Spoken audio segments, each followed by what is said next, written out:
오늘 여러분들에게 봉독해 드린 이사야 30장 18절 말씀을 본문으로 해서 기다림이라는 제목의 말씀으로 여러분과 같이 은혜를 나누고자 합니다.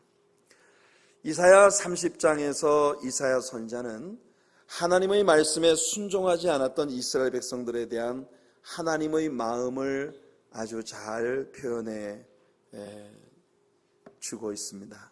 여러분이 이 말씀의 배경을 알기 위해서는요, 열왕기하 17장, 18장, 19장, 이 열왕기하 17장으로부터 19장까지의 말씀을 함께 읽으시면 여러분들이 오늘의 말씀을 아주 잘 이해하실 수 있을 것입니다.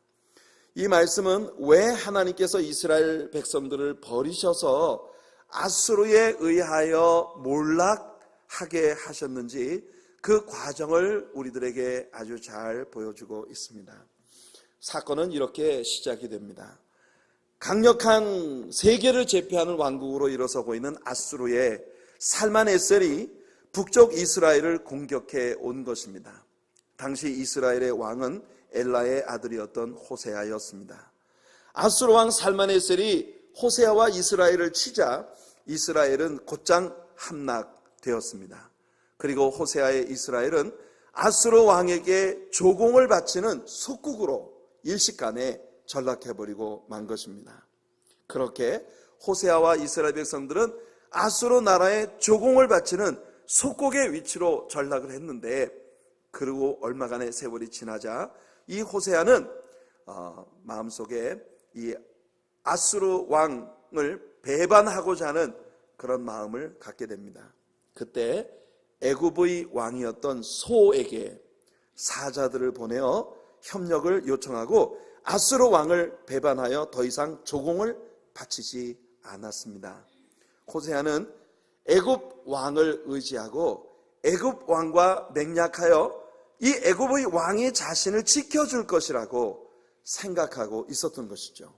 그러나 애굽은 실제로 이스라엘 나라에 전혀 도움이 되지 않았고, 결국 아수르가 다시 이스라엘을 재침공하여 사마리아를 3년 동안 포위하고 있었습니다. 결국 사마리아는 아수르의 고사작전에 꼼짝없이 함락되고 많은 이스라엘 사람들이 아수르로 잡혀가게 되었고, 아수르 왕은 이스라엘 백성들을 잡아간 그 빈자리에 많은 이방인들을 강제 이주를 시켜서 사마리아 사람들이 아수르로 이주하고 많은 이방인들이 사마리아에 들어와서 완전히 이 사마리아, 즉 북쪽 이스라엘 나라는 여러 이방 민족들과 뒤섞인 그런 민족이 되게 만들어버리고 말았습니다. 많은 이방인들이 사마리아 땅에 들어와서 살고 있는데, 여호와를 경외하지 않는 이방 사람들이 이 이스라엘 땅에 살면서 하나님을 예배하지 않으므로 하나님께서 그 이방인들을 치셨습니다. 사람들이 아수르 왕에게 왕이 사마리아에 살게 한 이방 민족들이 그 땅의 하나님의 법을 잘 알지 못하기 때문에 그 땅에 하나님께 죽임을 당했습니다. 이렇게 보고를 보냈습니다. 그러자 아수르 왕은 포로로 잡혀왔던 사마리아 사람들 가운데에서 제사장 한 사람을 찾아내어 그에게 이스라엘로 돌아가 이스라엘 경내에 이주하여 살고 있는 이방인들에게 여호와 하나님을 가르치고 여호와 하나님을 어떻게 예배해야 하는지, 어떻게 섬겨야 하는지 이방인들에게 가르치라고 하는 명령을 내린 것입니다. 흥미로운 일이죠. 정작 하나님의 나라 백성들은 하나님을 배반하고 이방인들의 우상을 숭배하며 하나님께 징계를 받아서 이렇게 멸망을 했는데, 이 이스라엘 땅에 강제 이주를 당한 이방인들은 그 땅에서 하나님을 어떻게 예배해야 되는지, 하나님은 어떤 분이신지 하나님께 복을 받기 위해 하나님을 배우려고 하는 이런 노력을 기울이고 있고, 이방 왕에 의해서 포로로 잡혀갔던 제사장을 찾아내어 그 제사장으로 하여금 이스라엘 경내에 살고 있는 이방인들에게 하나님을 가르치도록 명령을 내렸다는 것입니다. 여러분, 하나님의 백성이 잘못하면 하나님 백성 아닌 자들이 하나님의 백성들을 질투나게 만들 수 있습니다. 여러분, 역사 속에서 우리는 그런 일들을 참 많이 볼 수 있었고 지금 그런 일들이 본문 속에 전개되고 있는 것이에요. 그런데 이제 중요한 것은 아무래도 이방 사람들이 이스라엘 땅에서 살아남기 위해 이스라엘의 하나님을 섬기는 법을 배우고는 있어도 여전히 뒤로 그들이 가지고 있었던 우상 숭배의 제사의 규례들, 이런 이방인들의 우상 숭배의 신앙을 여전히 고수하고 있었기 때문에 불행스럽게도 이 사마리아, 즉 북쪽 이스라엘 나라는 이방의 우상들의 문화와 하나님을 믿는 사람들의 문화가 여러분 신기하게 짬뽕이 되어서 뒤섞여버린 혼합된 그런 땅이 되어버리고 만 것입니다. 아주 정체성이 이상한 그런 나라가 되어버리고 만 것이죠. 여러분, 어떻게 보면 우리들이 살아가고 있는 이 시대의 기독교회가 이때 당시에 북쪽 이스라엘과 상당히 유사하지 않나 하는 생각을 해보게 됩니다. 여러분, 기독교인들은 하나님의 진리로부터 벗어나서 너무 먼 곳으로 떠나버렸어요. 기독교인들이 교회 안에서 행하는 모든 일들이 성경에서 이미 너무 먼 곳으로 떠나버린 일들이 문화로 교회 안에 자리 잡고 있는 것들이 얼마나 많은지 모릅니다. 게다가 온 세상이 뉴 에이지의 흐름을 따라가고 있기 때문에 심지어 모든 사람들이 다 신이 될 수 있고 자연 만물들의 신적인 개념이 부여될 수 있는 그런 엄청난 다신교적인 그런 사상들이 교회 속에도 침투해 들어오면서 소위 종교다원주의의 더러운 물결이 오늘날의 기독교의 신앙의 정체성을 위협하고 있는 이런 일들이 전개되고 있는 세상을 우리가 보고 있는 것입니다. 여러분, 바로 이와 같은 상황에서 하나님은 이스라엘 나라가 왜 이렇게 될 수밖에 없었는지 그 이유를 분명히 말씀하십니다. 이스라엘 백성들이 자신들을 애굽왕 바로의 손에서 구원하신 하나님을 버리고 송아지 산당을 세우고 모든 산 위에와 푸른 나무 아래 목상과 아세라상을 세우고 일월 성신을 숭배하며 바알을 섬기고 심지어 자기의 자녀들을 우상 숭배를 위한 불 가운데로 지나가게 하는 그런 무지막지한 인신 제사의 행위에 참여하며 복술과 사수를 행하여 하나님을 진노하시게 했다고 하는 것이 하나님의 말씀입니다. 결국 무슨 뜻입니까, 여러분? 사실 아수르의 살만에셀이 이스라엘을 공격했지만 정말 이스라엘을 공격한 건 살만에셀이 아니라 하나님이시라는 걸 하나님은 분명히 하신 거예요. 아수르라는 나라가 무섭고 아수르의 왕 살만에셀이 무섭지만 여러분, 아수르라는 나라를 들어서 이스라엘을 치신 것이 하나님이시기 때문에 정작 이스라엘이 정말 무서워해야 되는 분은 하나님이시라고 하는 사실을 하나님이 여기서 분명히 하고 계시는 것입니다. 하지만 이때라도 이스라엘 백성들이 이스라엘 왕 호세아가 회개하고 하나님께 돌아가면 좋으련만 그들은 하나님께로 돌아갈 마음이 없습니다. 오히려 많은 뇌물을 보내 애굽으로 사신을 보내어 도움을 요청한 것이죠. 여러분, 애굽이라는 나라가 어떤 나라입니까? 하나님이 이스라엘 백성들을 애굽에서 구하여 내시면서 다시는 애굽으로 돌아가지 말라고, 애굽을 쳐다보지도 말라고 하나님께서 말씀하셨어요. 내가 대대로 이 애굽 족속들과 싸울 것이라고 하나님이 말씀하셨습니다. 그런데 세상에 자기들을 도우시는 하나님께로 가지 않고 그 애굽의 도움을 요청하러 사신들을 애굽으로 보낸 거예요. 이 호세 왕의 애굽에 대한 외교 요청은 사실 정치적 의미의 외교로만 끝난 것이 아니었습니다. 열왕기하 17장 7절로 18절 말씀해 보시면 이들은 애굽 사람들이 섬기던 각종 우상을 그대로 받아들였습니다. 애굽 사람들의 환심을 사기 위해서 우리도 너희들처럼 이런 애굽 사람들의 신들을 숭배하는 자들이다 라고 하는 제스처를 취하기 위함이죠. 이게 문제인 것입니다. 여러분, 신자가 세상 사람들과 짝하면 그들과 친구가 되기 위하여 하나님이 기뻐하지 않으시는, 하나님이 가장 싫어하시는 세속의 문화와 뒤섞여야만 된다는 것이에요. 결국 이스라엘 백성들은 하나님께로 돌아가지 않은 것만 아니라 애굽의 각종 우상 숭배와 타락한 문화를 받아들이기 시작했고, 급기야 우리가 읽은 말씀대로 이스라엘 백성들은 심지어 자기의 자녀들까지 우상 숭배의 불의 제사에 던져놓는 무서운 죄악을 저지르기에 이른 것입니다. 죄라고 하는 것이 얼마나 사람을 파괴시키는 깊은 파괴력을 가지고 있는 존재인가 하는 것을 우리들에게 보여주는 대목이죠. 이렇게 해서 북왕조 이스라엘은 완전히 아수르에 의해 짓밟히고 함락되어 버리고 말았습니다. 멸망 그 자체죠. 이렇게 이스라엘을 함락시킨 아수르 왕 살마네셀은 내친 김에 남쪽 유다까지 먹어치우려 들었습니다. 여기에서 우리는 아수르의 유다 침공과 당시 유다의 왕이었던 히스기야의 대처법을 보게 됩니다. 사실 북쪽 이스라엘의 호세아가 통치 3년을 맞이할 때에 남쪽 유다에서 히스기야가 왕위에 올랐는데, 이때 히스기야의 나이가 겨우 25세밖에 되지 않은 실로 애송이었습니다. 하지만 사람의 영광과 축복이 그의 나이에 있지 않습니다. 히스기야 왕은 왕위에 오르자마자 하나님의 마음을 시원하게 해드리는 그런 모습을 보였습니다. 그는 그의 조상 다윗의 모든 행위와 같이 여호와께서 보시기에 정직히 행하며 산당들을 제거하고 주상들을 깨뜨리며, 특별히 모세가 만들었던 놋뱀을 그 시대까지 언약궤 옆에 두고 여러분 거기에 분향을 하면서 그 놋뱀을 숭배하고 있었던, 이것이 우상 숭배 행위처럼 하나님을 기쁘시게 못한다는 사실을 알고 히스기야가 과감하게 이미 이스라엘의 뿌리 깊은 전통으로 자리 잡고 있었던 이 놋뱀을 완전히 가루를 내어 부숴버리고 그것을 느후스단이라 불렀습니다. 느후스단이라고 하는 건 문자 그대로 놋가루라는 의미죠. 보십시오. 이 놋뱀이 여러분들을 구원하는 게 아닙니다. 역사 가운데 한순간 하나님이 이 놋뱀을 사용하셨을 뿐이죠. 우리는 오직 하나님만 경배해야 합니다. 하나님을 상징하는 어떤 상징물이 하나님을 대신할 수 없습니다. 그래서 히스기야는 정말 하나님의 마음을 시원하게 해드리는 그런 유다의 왕으로 오르게 된 것입니다.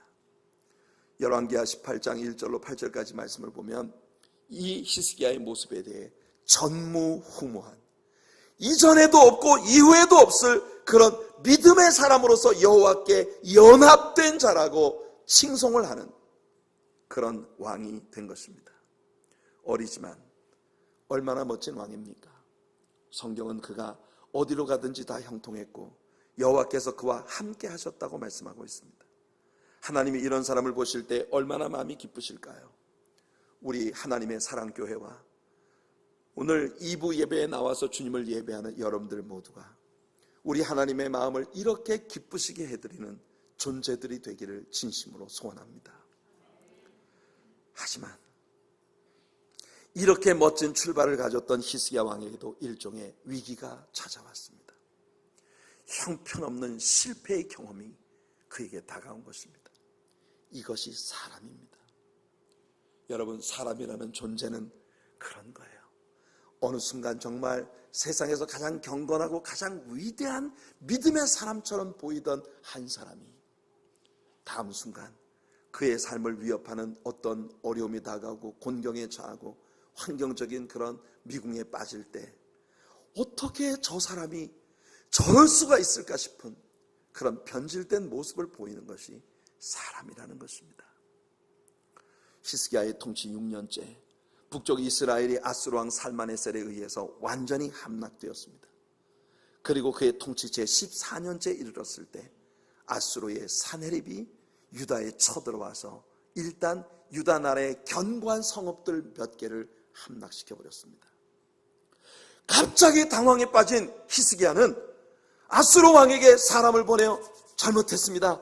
제발 그냥 돌아가십시오. 내게 무엇을 부담시키든지 나와 내 백성들이 다 감당하겠나이다라고 갑자기 이 믿음으로 사는 모습을 보이던 히스기야가 아수르 왕 사네립에게 무조건 항복을 하고 있는 모습을 보인 거예요.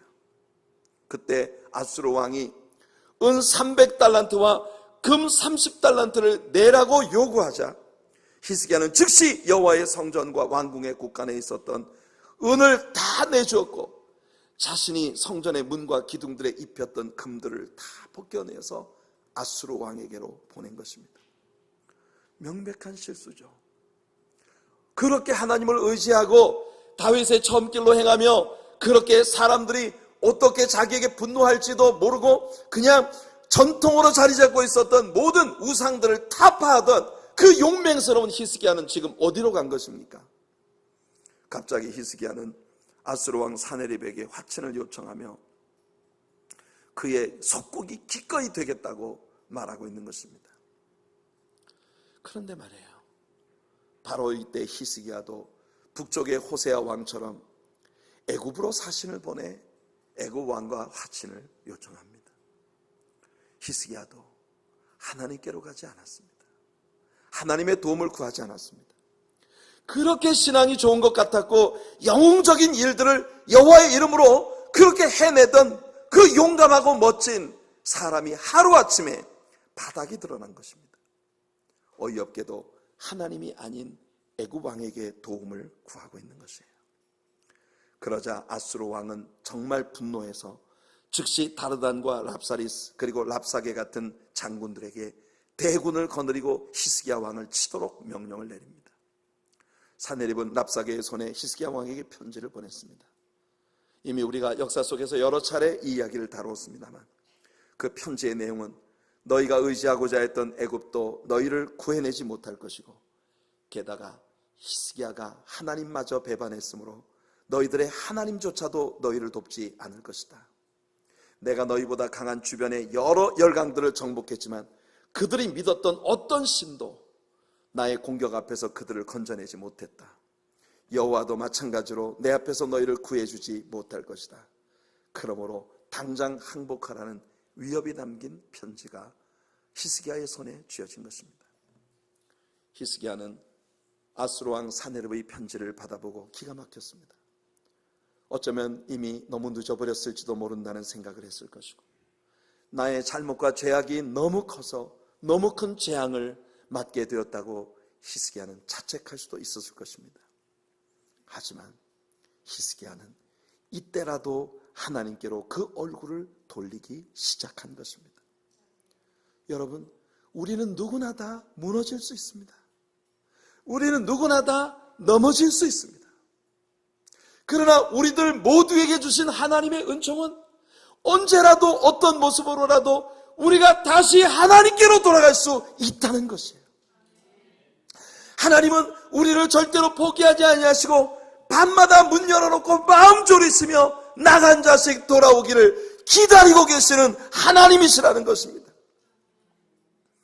우리가 이미 많이 늦어버렸다고 생각할 때 그때도 사실은 아직 늦지 않은 것입니다. 우리가 전심으로 하나님을 찾고 자신의 실수를 회개하고 주님께로 돌아오기만 한다면 우리 하나님은 즉시 우리의 죄를 용서해 주시고 우리를 도우셔서 온갖 어려움에서 우리를 구해 주실 것입니다. 그 하나님께로 가는 여러분들 되시길 축복합니다. 그래서 히스기야 왕은 사네립의 편지를 들고 성전으로 들어간 것입니다. 그는 먼저 국내 대신 엘리야김과 서기관 셈나 그리고 제사장 중 장로들에게 굵은 배를 입혀 선지자 이사야를 찾아가 이 모든 상황을 전하게 했는데요, 그때 그가 그의 사신들에게 보낸 메시지가 상당히 흥미로운 말입니다. 이사야에게 전가를 보내어 말하기를 오늘은 환난과 책망과 징벌과 모욕의 날이라. 아이를 낳을 때가 되었으나 해산할 힘이 없도다, 이렇게 말하고 있습니다. 무슨 말입니까? 그는 자신에게 임한 이 모든 일이 하나님께서 주는 책망과 징벌이라고 하는 사실을 알고 있습니다. 북쪽의 호세아 왕도 그랬지 않습니까? 그러나 그는 호세아와 다른 부분이 있었습니다. 아이를 잉태하기는 했는데 해산할 힘이 부족하다는 거예요. 이게 무슨 뜻입니까?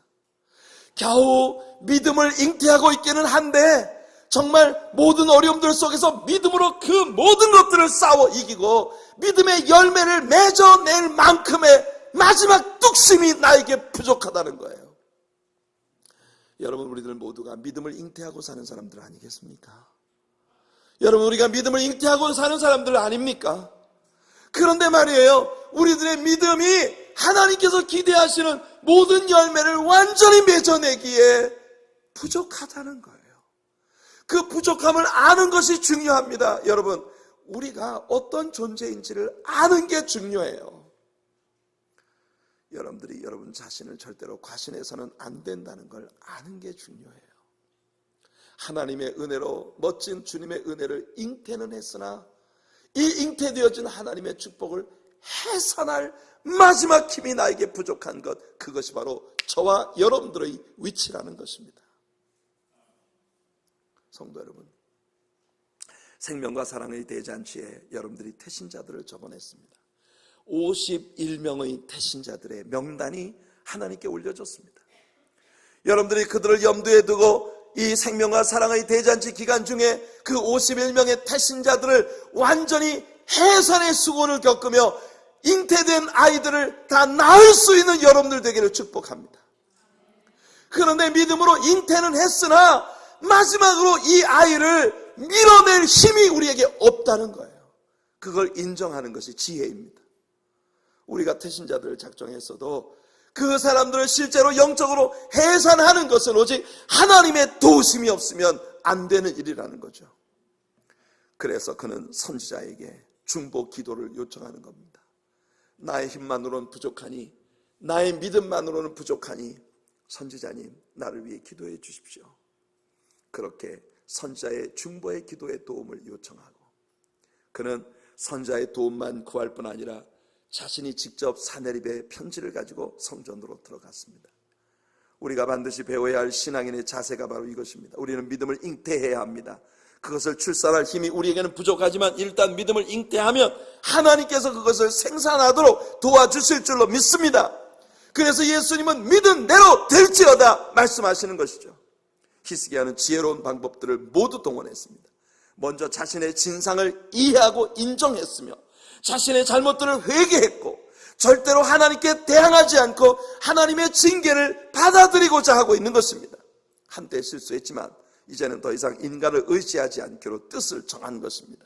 그래서 그는 선지자에게 중보 기도를 요청하고 자신이 직접 이 문제를 가지고 하나님의 성전으로 들어간 거예요. 여러분 한 분 한 분이 독립된 신앙인으로서 이런 태도를 취할 수 있는 믿음의 사람들이 되시기를 예수님 이름으로 축원해 드립니다.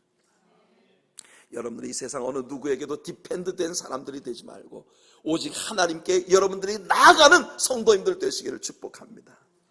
바로 이때 하나님께서 이사야 선지자를 통해 그에게 언약하십니다. 내가 아수르 왕 사네립 까닭에 내게 기도하는 것을 들었노라. 하나님은 사네립이 조롱하고 또 회방하는 것이 히스기야 왕이 아니라 바로 히스기야 왕의 배후에 계신 하나님을 조롱한 것이라고 천명하셨습니다. 여러분, 이것이 우리들의 복이에요. 여러분들의 믿음의 기도로 하나님께 나아가면, 그 기도로 여러분의 모든 상황을 하나님께 의탁하면 그때부터 하나님은 그 문제를 여러분의 문제가 아닌 하나님 자신의 문제로 여겨주신다는 것입니다. 모든 문제가 여러분의 문제였을 때는 감당할 수 없지만 그 문제가 하나님께 맡겨지면 우리 하나님께는 능치 못함이 없는 것을 믿으시기를 축복합니다. 히스기야 왕에게 유다의 회복의 언약들을 들려주시면서 우리 하나님은 못 박아 버리셨습니다. 만군의 여호와의 열심히 이 일을 이루시리라. 여호와의 열심히 이 일을 이루시리라. 우리 하나님은 열심히 하나님이시라는 걸 우리가 배웠습니다. 그 만군의 하나님의 열심히 하나님의 언약하신 모든 일들을 이루어 주실 것이니 여러분 그 주님께로 나아가는 저와 여러분들이 되기를 축복합니다. 하나님은 천사 하나를 보내셔서 하룻밤 사이에 18만 5천 명의 강력한 아수르 군대를 섬멸시켜 주셨고, 아수르 왕 사네립은 패전 후에 돌아가서 자신의 신 니스록의 묘에 경배하다가 신복들에게 칼에 찔려 죽임을 당하게 됩니다. 보십시오. 히스기야에게 위협을 가해왔던 원수가 하나님의 손에 의하여 처참하게 무너져버리고 말았습니다. 하나님은 히스기야에게 대승을 주신 것입니다. 우리들 누구도 완벽하지 않습니다. 저는 사람들을 오랫동안 대하면서 배우는 교훈이 있어요. 세상 어느 누구도 영원한 원수도 없고 영원한 친구도 없습니다. 저는 이 세상에 있는 모든 사람들이요, 적당히 착하고 적당히 못됐고 적당히 부지런하고 적당히 게으르고 적당히 신앙적이면서 적당히 하나님을 완전히 신뢰하지 않는 약점들을 내포하고 있는 이런 모든 것들이 적절히 섞여 있는 존재가 인간이다. 오랫동안 성도님들을 섬기면서 배우게 되는 게 그거예요. 중요한 건 뭐냐? 정말 바라고 간구하고 기도하는 건 우리들 안에 섞여 있는 그 모든 다양한 종류의 성향들 중 좋은 부분들이 개발되어 약한 부분들이 숨겨지게 되기를 우리 하나님께 구할 뿐입니다. 여러분, 제가 이 말씀을 드리는 건 제 자신에 대한 고백입니다. 제 자신에게는 여러분 착한 부분도 있지만 못된 부분도 있고 승질 고약할 때는요, 저게 사람인가 싶을 정도의 그런 모습을 보일 때도 있습니다. 어떤 면에서 보면 하나님 앞에 뜨거운 열정을 갖고 있기도 하지만 어떤 때는요, 코가 대자 빠져서 아무것도 하고 싶지 않은 그런 자리에 빠질 때도 있고, 그것이 저의 모습이에요. 하나님께서 제 안에서 선하고 아름다운 부분들이 개발되고 확대되어져서 연약한 부분들이 다 감춰질 수 있을 만큼 그렇게 하나님이 저를 변화시켜 주시기를 다만 구할 뿐입니다. 진짜 하나님 앞에서 본질 자체가 뿌리째 변화하는 건 우리가 이 세상을 떠날 때까지, 육체를 벗어날 때까지는 거의 불가능한 것이 아닐까. 성도 여러분, 여러분들은 여러분 자신에 대해서 어떻게 고백하는지 모르겠습니다만 제 자신을 보며 제가 느끼는 건 인간이라는 존재가 바로 이런 존재라는 것인데, 성도 여러분, 하나님께서 여러분 모두를 개발시켜 주시고 복 주시고 그래서 하나님의 아름다운 모습들로 가득한 그런 사람들로 세워주시는 은혜를 받으시는 여러분들 되시길 예수님 이름으로 축원해 드립니다. 히스기야의 모습 속에서 우리는 그런 모습을 봅니다. 그렇게 멋지게 시작했던 왕이 이렇게 처참하게 무너졌다가 또다시 오직 하나님밖에는 내가 의지할 데가 없다는 깨달음을 갖고 돌아올 때 하나님은요, 그렇게 하기를 기다려 주시면서, 여러분 기다리고 기다리셨다가 히스기야가 하나님께로 돌아오자 그에게 기다렸다는 듯이 엄청난 복을 부어주셨다는 것입니다. 오늘 우리 앞에 펼쳐진 이사야 30장은 바로 이 역사의 현장과 맞닿아 있는 말씀입니다. 열왕기하는 주로 히스기야 왕의 관점에서 기록되었지만 이사야서는 이사야 선지자의 관점에서 기록되었으므로 하나님의 의사, 하나님의 뜻이 보다 선지자적인 역사관 속에서 선명하게 관찰될 수 있는 말씀이라고 봅니다. 여기 이사야 30장 1절부터 5절까지 말씀을 보시면 저는 이것이 하나님의 마음이라고 생각합니다. 히스기야가 한때 하나님을 의지했지만 애굽이 히스기야와 유다를 위해 뭘 해주었습니까? 아무런 도움도 없었습니다. 북쪽 이스라엘의 호세아 왕도 애굽을 의지했지만 애굽에서 아무런 도움도 받지 못했습니다. 우리의 도움은 오직 우리를 지으신 여호와 하나님께로부터만 옵니다. 그러므로 우리들의 시편에 보면 시인들의 많은 찬양이 오직 하나님만을 나의 도움으로 믿고 인정하고 있는 노래들이 있습니다. 시편 27편 9절은 주의 얼굴을 내게서 숨기지 마시고 주의 종을 노하여 버리지 마소서. 주는 나의 도움이 되셨나이다. 나의 구원의 하나님이시여 나를 버리지 마시고 떠나지 마소서. 시편 94편 17절에 여호와께서 내게 도움이 되지 아니하셨다면 내 영혼이 벌써 침묵 속에 잠겼으리로다. 시편 121편 1절과 2절 말씀은 너무나 여러분 잘 알고 계시는 유명한 시편 아니겠습니까? 내가 산을 향하여 눈을 들리라. 나의 도움이 어디서 올까? 나의 도움은 천지를 지으신 여호와에게서로다. 이렇게 하나님께서 우리들의 도움이 되어주시지만 우리는 때때로 북쪽의 호세아와 남쪽의 히스기야처럼 실수를 하는 것입니다. 하나님을 믿고 기다리는 일에 실패하고 세상에 호소하고 사람들에게 호소하고 하나님이 아닌 다른 곳으로 어떤 도움이 올 것을 기대하고 그러다가 뜻대로 되지 않을 때 형편없이 실망하고 낙심하고 마는 것이에요. 여기 사신들이 줄줄이 보물을 싣고 애굽으로 도움을 요청하러 가는 모습을 보세요. 여러분, 히스기야가 보낸 사신들이 말입니다. 보물을 잔뜩 싣고 줄줄이 애굽으로 내려가고 있는 이 모습을 바라보시는 하나님의 아픔이 여기에 이렇게 묘사되고 있습니다. 이사야 30장 6절과 7절입니다. 내게 짐승들에 관한 경고라. 사신들이 그들의 재물을 어린 나귀 등에 싣고 그들의 보물을 낙타 안장에 얹고 암사자와 숫사자와 독사와 및 날아다니는 불뱀이 나오는 위험하고 곤고한 땅을 지나 자기에게 무익한 민족에게로 갔으나 애굽의 도움은 헛되고 무익하니라. 그러므로 내가 애굽을 가만히 앉은 라합이라 일컬었느니라. 성도 여러분, 흥미로운 사실은 우리가 세상에서 도움을 얻으려고 하는 일이 결코 하나님께로 가는 것보다 쉬운 길도 아니라는 것입니다. 여기 유다 백성들이 애굽의 도움을 요청하기 위해 애굽으로 내려가기 위해서는요, 암사자와 숫사자와 독사와 날아다니는 불뱀이 출몰하는 위험천만한 사막지대를 지나가야만 하는 것입니다. 여기 소안이라고 하는 곳은 나일강 삼각주의 지역에 위치한 곳이며 하네스는 오늘날의 카이로로부터 북쪽으로 약 100마일 정도 떨어진 곳에 위치하고 있기 때문에, 그래서 당시에 유다에서 이 지역으로 가려고 하면 네게브 사막을 관통해서 지나가야 했던 것이에요. 여행을 위한 어떤 안전장치도 없었던 시대에 그 큰 네게브 사막을 도보로 건너서 애굽으로 내려간다는 건 실로 목숨을 건 여행일 수밖에 없다는 것입니다. 많은 경우에 우리 성도님들이 하나님이 아닌 다른 어떤 존재에게 도움을 요청하러 가는 길이 결코 쉬운 길이 아니라는 겁니다. 하나님의 자녀로서의 자존심도 내려놓아야 하고, 그리고 사탄의 공격도 있고 여러 가지 어둠의 세력들의 공격이 있는 무시무시한 네게브 사막 같은 그런 곳을 지나가야 하는 것이죠. 더 중요한 건 뭐냐? 그렇게 고생해서 애굽에 갔지만 결국 애굽으로부터 진정한 어떤 도움도 얻지 못했다는 겁니다. 오늘 이 말씀에서의 첫 번째 라이프 레슨은 이것입니다. 세상적인 방법이 하나님의 방법보다 결코 쉬운 길이 아니라는 것이고, 결국 고생은 고생대로 죽게 하고, 그리고 결과도 좋은 결과를 맺지 못한다는 것이죠. 성도 여러분, 사람이 아닌 하나님을 의지하는 여러분들 되시길 축복하며, 악한 원수마귀에게 마음을 뺏기지 않는 우리 성도님들 되시기를 예수님 이름으로 축원해 드립니다.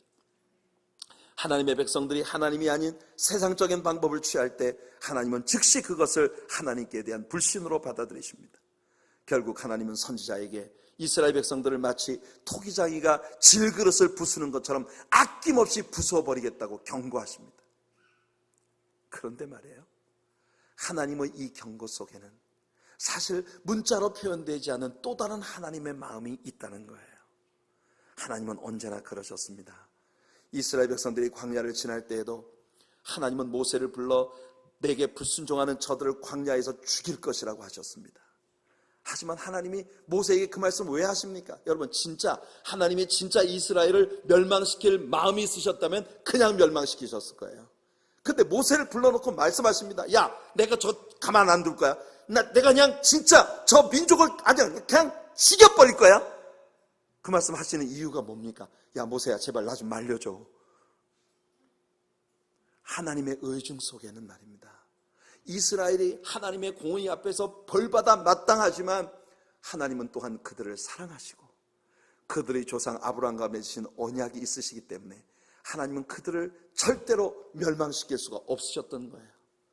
그래서 하나님은 경고를 주시면서 그 경고 속에 제발 내게로 돌아와 다고, 제발 못 이기는 척 나한테로 좀 돌아와 다고, 내가 너희들에게 다시 복을 줄 수 있게 해다고.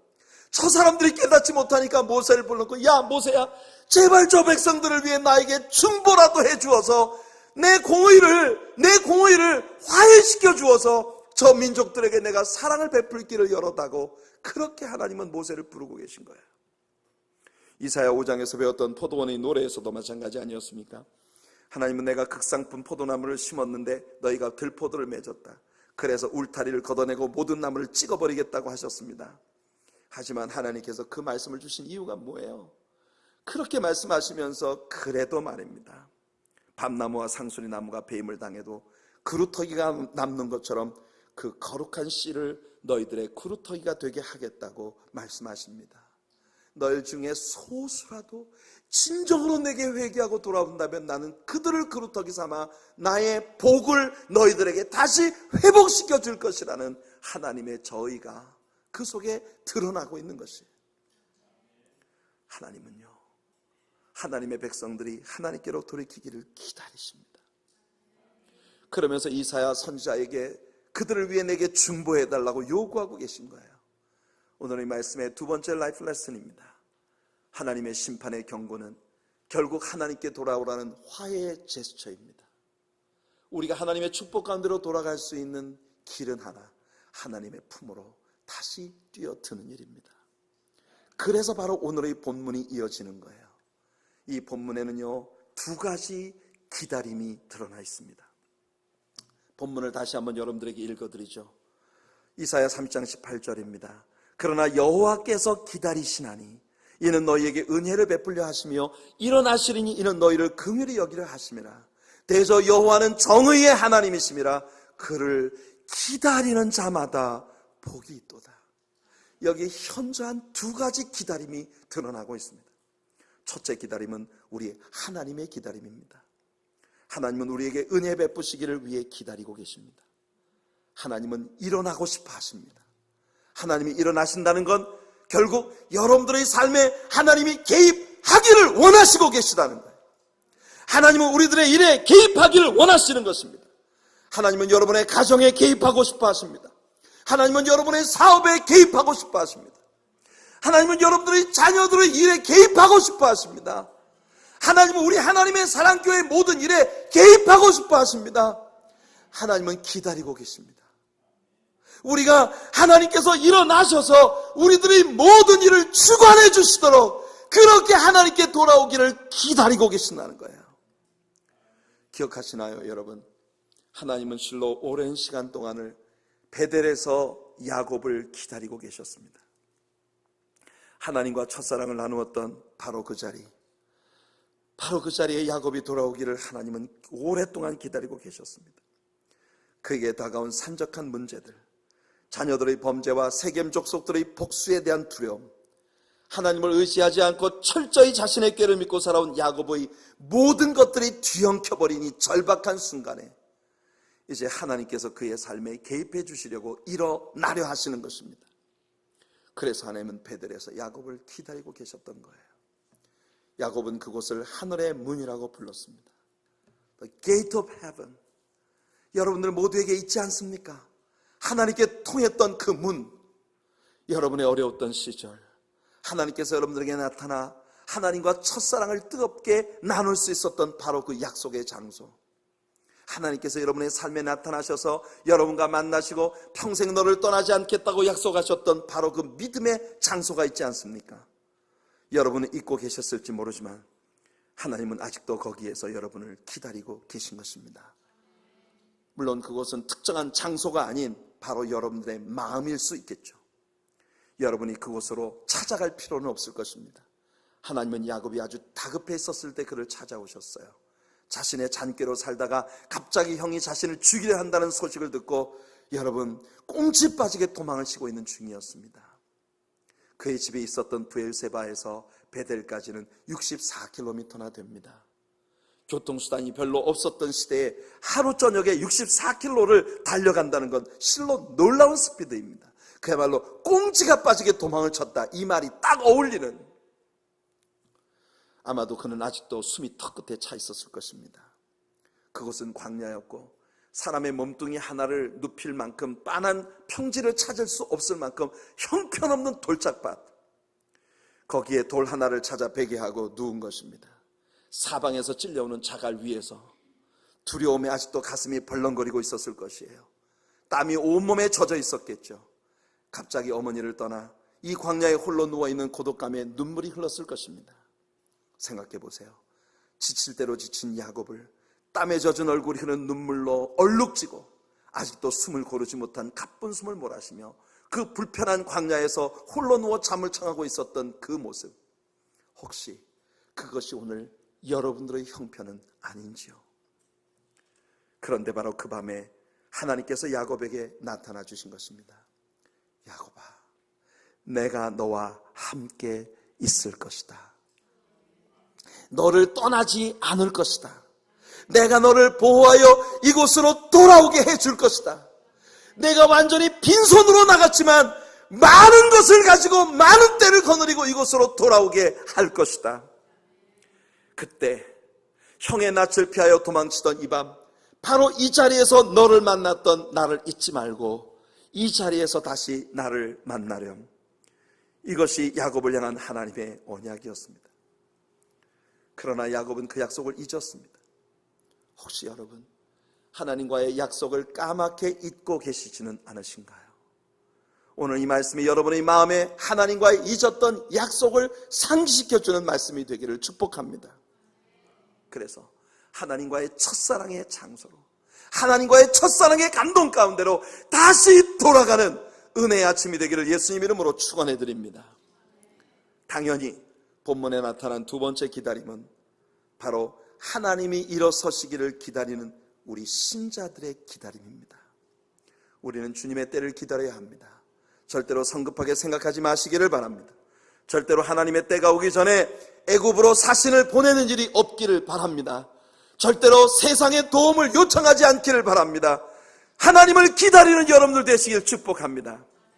다윗은 자신이 사울 왕에게 쫓겨 펠리칸처럼 유리할 때 오직 그 마음을 하나님께로 들고 오직 하나님만을 기다렸습니다. 그의 아들 압살롬의 반란으로 이방 땅 마하나임까지 피난을 가야 했을 때에도 그는 오직 하나님만을 기다렸습니다. 이것이 그의 고백을 담고 있는 시입니다. 시편 27편 14절 너는 여호와를 기다릴지어다 강하고 담대하며 여호와를 기다릴지어다. 이 말씀은 다윗이 자신의 영혼을 향해서 하고 있는 권고입니다. 뉴 킹 제임스 버전에서 이 구절을 보면 Wait on the Lord, be of good courage, and He shall strengthen your heart. Wait, I say, on the Lord. Wait on the Lord. 이것이 다윗이 자신의 영혼에게 외치고 있는 말이었습니다. 혹여 여러분들의 마음과는 달리 여러분들의 마음이 오늘 세상을 향하고 있다면, 세상의 도움을 얻기 위해 기웃거리고 있다면 잠잠히 지금까지 여러분을 기다려 오셨을 그 하나님께로 돌아가 여러분들의 마음을 하나님께 쏟는 오늘 이 시간이 되기를 예수님 이름으로 축복해 드립니다. 여러분들의 하나님은 오직 여러분만을 기다리고 계셨습니다. 그 하나님의 기다리심 앞에서 여러분들은 지금 누구를 기다리고 계시나요? 어디를 바라보고 계시나요? 더 이상 세상을 기웃거리지 말고 하나님을 기다리는 믿음의 사람들로 돌아가는 여러분들 되시기를 예수님 이름으로 축복해 드립니다.